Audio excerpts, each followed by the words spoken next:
से लिखें।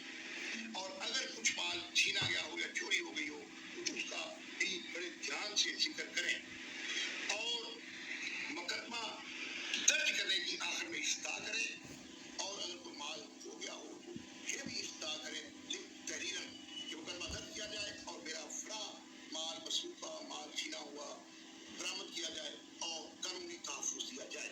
दोस्तों, आज फिर एक मरतबा हमने आपको बताया कि दरख्वास्त लिखते हुए जिसका नाम इस्तिग़ासा होता है, बहुत एहतियात की ज़रूरत होती है और इस दरख्वास्त को बड़े ध्यान से लिखना होता है।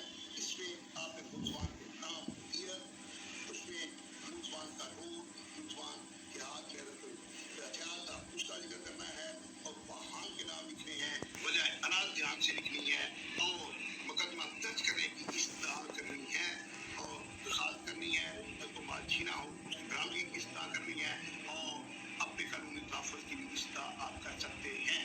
तो दोस्तों, इसका नाम है इस्तिग़ासा। इस्तिग़ासा लिखना, इसमें एक ही बात है कि मुख्तसर लिखें, वक्त, जगह और तारीख व हुआ ध्यान से लिखें और मुलज़मान के नाम या हुलिये ध्यान से लिखें, वाहन का नाम लिखें, बजाय अनाज लिखें और मुकदमा दर्ज करने की